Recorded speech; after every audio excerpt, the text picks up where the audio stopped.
Hello there, this is Todos and this will be a deck profile for the 4th place in the Panamanian Regional that took place on December 1st, 2024.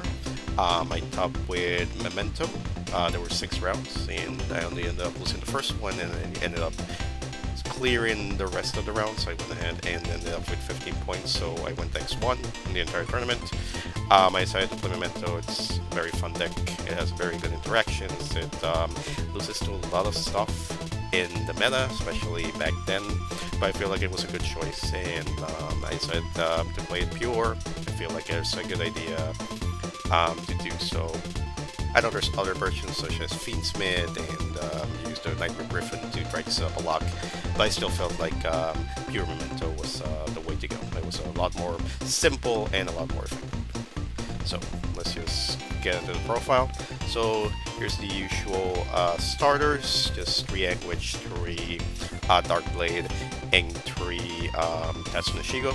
All of these cards just basically help you get the full combo, especially Anguish and Dark Blade. They help you set up your entire graveyard. They help you get to your boss monster. Help get to your back row, which is most important. You mainly want to be searching Tatsunashigo, usually, of Anguish. But if you do open it, thanks to the support waves that have been going on for quite some time, you can still full combo just from him alone. So those are your 9 starters. So there's a few cards that you do need to play as a one-off. Unfortunately, it's just the way that the deck works. It's usually not a big deal if you open any of these except Gaddock. Gaddock just need to remain in your deck, otherwise your combo is otherwise completely different. But everyone else you can pretty much manage for them to stay in your hand. But yeah, mostly you want to get rid of the scars out of your deck, or just or just search them throughout the combo. Just to clarify, this is 1 Akiron, 1 Combined Creation, 1 Maze, 1 Horde Dragon, 1 Sleepy, and like I said, 1 Gaddock. All these cards are more or less important to your combo, maybe less so Horn Dragon. I've seen some lists that just cut this all together or just put it on the sideboard, but I feel like it's a good extender and it's a good thing to have on your end board once you if you have nothing else to search. And the rest of the engine is just 2 Goblin. You can maybe get away with playing 1, but thanks to the new support that we got, and the indirect support I should say that we got from Rise of the Abyss, I feel it's better to just play 2, just in case you draw 1, you don't want to see, you don't want to have your engine be cut because you drew the 1-off. But if you don't fear God, you can probably get away with 1. And for the rest of the monsters, it's just basic and non-engine. I have some other hand traps in play here, but it's just the basic setup. 3 Ash and 3 Roll. I was expecting more of the Charmies in the tournament. Thankfully, I didn't get Charmy once, but I still feel like on various combo decks, I play a lot of Kashtira. I played some Runic, some single combo decks. This thing just stopped them in their tracks more than once. They went ahead and activated Primeval Planet, Raid Sod. I kept thinking of the other name. But yeah, they activated Raid Sod. They usually at the end of their turn right after I rolled them, and it was very easy to win from that position. And then Ash just a generally good hand trap, especially against the Charmies, even though I didn't see them in the tournament. So those are all the monsters. Next up are the spells. 3 Bone Party, 3 Fusion, and 3 of Goblin Rider Grand Breakout. This is the new card that I was talking about from Rage of the Abyss. This lets you tribute a monster at quick effect speed to summon a Goblin monster from the deck. So in many occasions, this thing is just mainly there as a way to stop target indication. Like if they want to throw an effect Baylor against your Dark Blade or your Anguish, you can immediately just go, you can immediately just chain Grand Breakout, summon Goblin from deck. You can still get your effect, you still get your search. And thanks to Gaddock and And Sleepy Goblin in itself is already full combo as well, so it's a pretty good, it's a good card, it's a good consistent tool, and a good way to avoid negation. Likewise, we got 3 Bone Party, just good consistency, just helps you set up your destructions, helps you get extra bodies on board. It also has a piercing effect, which sometimes comes up. It didn't come up this tournament, but in many games you can just get away with beating over your whole opponent, or your opponent's entire board with combined creation, and just get him in for a lot of damage, just like that. And then finally, Fusion. This card is absolutely busted. The fact that it lets you fuse from graveyard is completely crazy, on top of the fact that it just lets you search any of your back row once you do, once it is in your graveyard. You sometimes do want to search it, so I see some lists that do play too, and I completely understand that, but like I said, these are just ways to avoid any sort of targeted negation, and I feel like that's very useful. That's why I was playing Hidden Turn. For non-engine, this was the thing that I was the most shaky about going into the regional. In the end, it wasn't like very useful until like the very last round where I played against Senpai. But I would probably cut this. If I had full Willows, I would probably play this. Play that instead of this. Nowadays, for the new format, I would probably play something like Book of Eclipse or Ultimate Slayer as well, instead of playing Droplet. But it did what it did to do, even if it only wasn't until the very end of the tournament. And then just consistency, protection, and just part of your combo. This is easily searchable with Fusion, so you don't really need to play more than one. This is fantastic field spell, especially now that you don't need to worry about using one of your searchers to try to get to it. Those are all the spells. And then finally for traps, as the usual, Impermanence is very good card all around, just a good staple. And then the last card is Creating Burst. I would probably cut this or replace this with Fracture Dance, one of the cards in the sideboard. This unfortunately didn't come up once throughout my tournament. They usually didn't let me get to this card, or they would usually get rid of combined creation before I had a chance to actually get to it. Unfortunately, this card's impact, at least in the current or even in the past format, is pretty limited. It doesn't stop.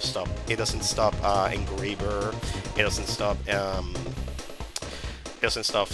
Things like Shifter or any of the or any sort of spell or any sort of effects that you would otherwise activate in the hand, such as Nibiru.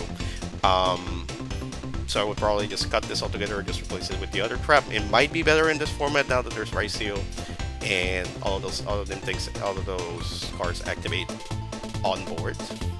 But besides that, I feel like this is you probably cut this or just replace it altogether. And that's the entire main deck. That's 42 cards. Like I said, there's some changes that I would like to make for the upcoming format. But other than that, let's go ahead and get to the main deck. The extra deck. I'm sorry. So we got 2 of each of the fusions, 2 Creation King, 2 Twin Dragon. There's some lists that only play 1, and I really never understood that. I feel like it's always good to have something to go in with fusion, something generic that you can always reach out to, because usually the second one, it ends up in the graveyard a lot of times. Even if you shuffle it back with combined creation, it's always good to just have a backup, especially at a time with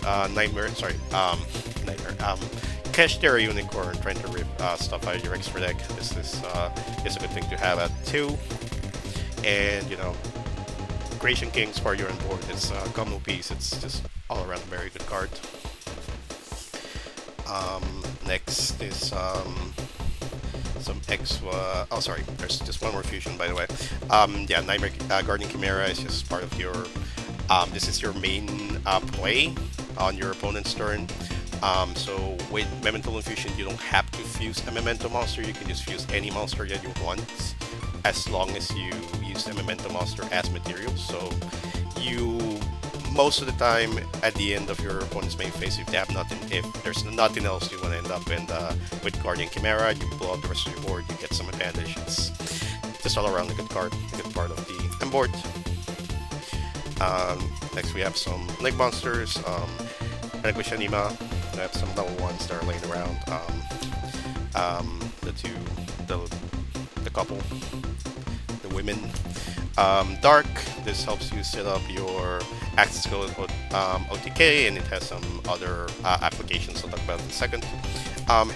Herald of Mirage Lights, this is also part of your inboard. This part is an option because you don't want to go straight into SP Little Knight. This helps you with control decks. It helped me a lot with Runic and trying to stop their plays.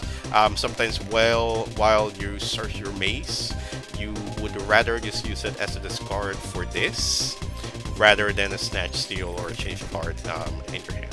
So sometimes there's that option. And like I said, the OTK is Celine and access cards, which you can very easily go into with Dark. And the rest of the cards, we have some XCs.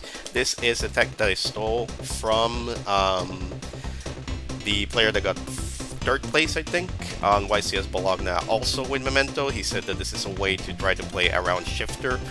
If you open with Dark Blade, you can just go Anguish into Sleepy, summon Sleepy, and just make this, and then you have at least something to do around Shifter, especially against Tenpai. This is 2600, so it's a little complicated to try and stop him. After that, it's just Typhon. It's a good card. Unfortunately, every time I saw it get made on the tournament, it was usually on the side of a player that ended up losing, including myself. So it is what it is. And then finally, you kind of understand why this is here. So that is the extra deck, and then finally the side deck. Fracture Dance, like I said, this will be what I would cut the Cranium Burst 4. This is just a free pop that can pop another card on the field and doesn't even target. So this will be fantastic against the Tenpai matchup if I used it against Tenpai, and if people still play Tenpai. But no, yeah, I would probably play this over Cranium Burst. This is just it just has a lot more utilities, especially now. Two Purulia, I should say. I unfortunately do not have a third one, so otherwise I would play it. This card just carried the entire regional. It did what it needed to do many times. I usually got like 3 or 4 draws in my games through this card, especially in an Age with Kashtira. You can just drop this in your opponent's draw phase, and they either can have to stop playing, or you get free advantage out of it. There was a game, I think in round 2, where I just opened nothing but hand traps, and even just your opponent just doing the most basic extension helped me draw into a starter. So very good card. I would probably play 3 if I had the third one, but it is what it is. Trioger is just generally very good in stopping just random things that are just remain on the field. It helps you deal with random boss monsters that would always be very annoying, especially something like birds, something like the Tenpai Field spell. Just all around a very good card. 3D Barrier, sometimes you do need to play around the format. From the monsters is Nibiru.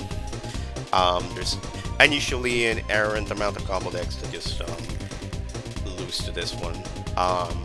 I played around a few Synchro decks and a few Fire King decks that unfortunately don't do very well against Nibiru, and this is just there to stop them too evenly, just in case of control. Same with this.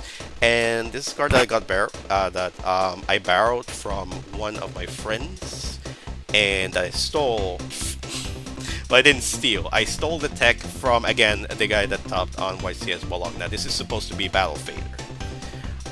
So the logic for that is, in case you play against Tenpai and Tenpai just opens with Dimensional Shifter, any two of your Memento monsters, any two of your starters like Anguish or Darkblade can go into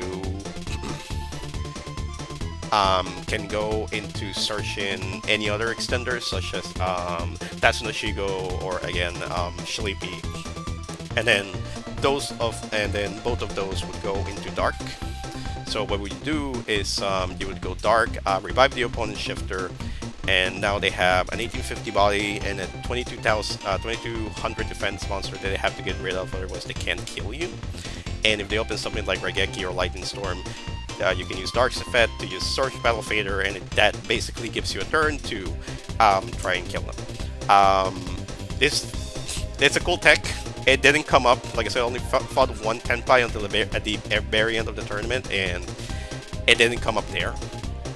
But I still like the idea so much that I felt like I wanted to look into that. Unfortunately, the plan does fall apart if the Tenpai opponent does have something like an Ash to stop this, but it is what it is. Sometimes they do want it a bit more. But yeah, that is it. That is the whole profile. Like I said, 42 cards, 15 in the side, 15 in the extra deck. I would like to shout out, the team, everyone else that was there at the regional that day. Just all the stores that supported me and supported the community: Istmo Games, Nacion Geek, Midgard, and the rest of the Villanos. So yeah, I hope to show off with more profiles like this in the future.